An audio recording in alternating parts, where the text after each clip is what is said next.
Voyons donc dans cette vidéo terre les moyens de pallier à ces ravages de la fausse perfection qui nous cernent où que nous allions.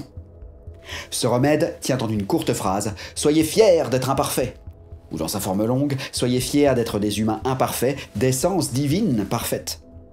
Sachez que votre corps actuel, vos traits, et tout ce que vous êtes au dehors comme au dedans, n'est qu'une quantité d'énergie universelle divine, pure, ralentie par votre subconscient et modelée à l'image qu'il s'est forgée pour la rendre appréhendable par vos 5 sens et ceux des autres. Cette projection en chair et en os, c'est donc l'image parfaite des vibrations que vous entretenez. L'image parfaite. Donc d'un point de vue spirituel, quelle que soit votre condition, vous êtes parfait. Parfait dans le sens où cette condition, comme dit il y a une seconde, n'est que la matérialisation de la moindre de vos croyances. Et si vous n'êtes pas content de cette matérialisation, le seul endroit où il faut aller bricoler est dans votre conscience, ou plutôt subconscience, afin que la matérialisation change. En aucun cas, agir sur cette image ne pourra vous servir. C'est comme vouloir nettoyer la tache que l'on découvre sur son nez en frottant le miroir. Tout le monde sait que c'est inutile et que ça ferait rire le plus stupide d'entre nous. Eh bien, de la même manière, ça fait rire le patron et les anges, lorsque nous agissons sur les résultats au lieu d'aller chercher plus haut. Le premier truc est de regarder différemment toutes ces images, toutes ces pubs parfaites d'un autre œil. Dites-vous que c'est le produit d'un ordinateur et que ce que vous voyez n'existe pas. Comme lorsque vous regardez un film d'animation, par exemple. Et juste après, enchaînez sur l'idée que vous, en revanche, vous existez, et que vous êtes la projection parfaite de ce que votre subconscient, votre enfant intérieur, croit que vous êtes. Donc célébrez cette imperfection parfaite. J'emploie cet oxymore à dessein car je trouve qu'il n'y a pas de meilleure rhétorique pour verbaliser ce paradoxe humain, vous trouvez pas?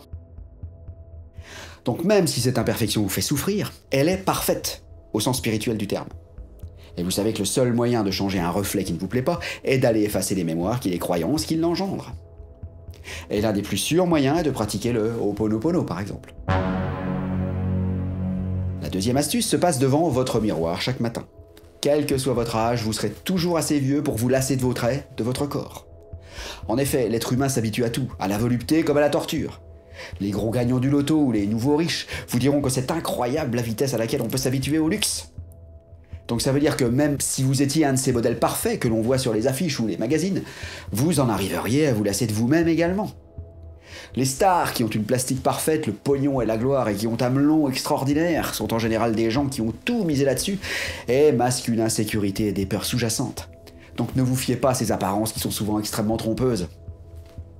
A l'inverse, la star belle, riche et célèbre, qui est consciente de tout ce que je dénonce ici, et qui met les trucs que je vous donne en pratique par exemple, n'est généralement pas ostentatoire ni pédante. Elle est belle, célèbre, riche, et savoure tout ça sans esclandre. Et plus vous avez d'anneaux au compteur, plus vous avez de chances d'en avoir marre de cette tête et de ce corps qui sont les vôtres, c'est logique. Toutefois, la personne qui vous voit pour la première fois vous découvre.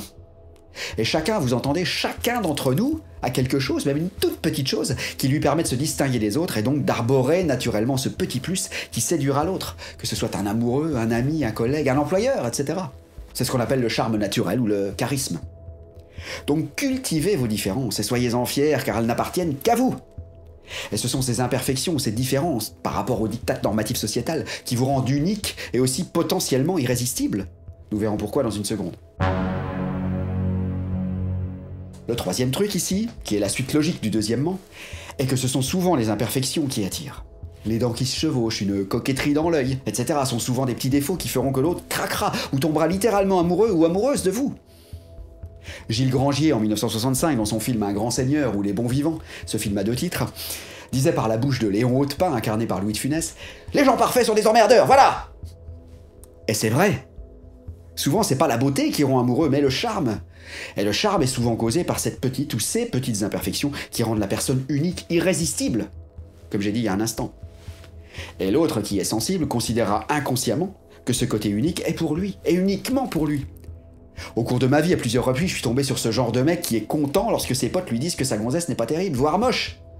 Car de cette façon, ce que lui trouve de beau en elle, c'est comme si elle le lui avait réservé. Comme si lui seul pouvait le voir, et donc trouver le chemin de son cœur, et ça donnait tout à coup un côté rare, précieux, voire sacré à leur histoire. Sans parler du fait que si personne ne la trouve belle, sauf lui, il est plus peinard niveau fidélité ou harcèlement de rue. Bref, sachez que comme vous, n'importe quelle personne sur Terre, n'importe laquelle, possède ce côté unique qui peut attirer, voire faire chavirer le cœur de n'importe qui. La quatrième astuce est de se mettre d'accord avec l'idée que la perfection n'est pas accessible par l'ego, donc par l'homme. La perfection est le domaine de la divinité, et vouloir l'atteindre est non seulement impossible, mais en plus préjudiciable, car l'homme dans cette quête absurde s'égratigne, s'épuise et se tue même. La seule et unique chose que l'ego, donc l'homme, peut atteindre est l'excellence. Chaque individu sur Terre est conçu pour atteindre l'excellence dans son propre domaine. Il peut exceller là où les autres ne le peuvent pas. C'est ce qui différencie tous les hommes, comme les empreintes digitales ou l'ADN. Je développe tout ça ici. Et l'excellence s'atteint comment? Avec la sagesse. La sagesse de se dire à chaque seconde que nous ne pourrons jamais atteindre la perfection en la cherchant consciemment. Et que le seul moyen de la vivre et de s'y vautrer, si je puis dire, est de permettre que plus grand que nous l'octroie en le laissant faire. L'excellence peut être vôtre en commençant par reconnaître la perfection divine en vous, c'est-à-dire la projection parfaite de vos croyances sur votre corps, et ensuite viser l'excellence en allant changer celles qui ne vous plaisent pas, ou plus, afin que la même perfection divine matérialise ces nouvelles croyances en une excellence que vous arborerez fièrement, car vous en serez à l'origine, et vous ne serez plus le plus pur produit de ce que l'oligarchie ou les circonstances veulent que vous soyez. Voilà, sur ces bons mots, je vous encourage à me mettre un pouce par le haut, à vous abonner en cliquant sur la cloche pour être informé de mes futures publications, à partager avec tous ceux et celles qui ont besoin d'un regain d'estime de soi, et enfin à commenter généreusement ci-dessous. Vos commentaires sont souvent le sujet de vidéos suivantes, vous avez pu le remarquer. Je vous souhaite donc la plus belle des authenticités.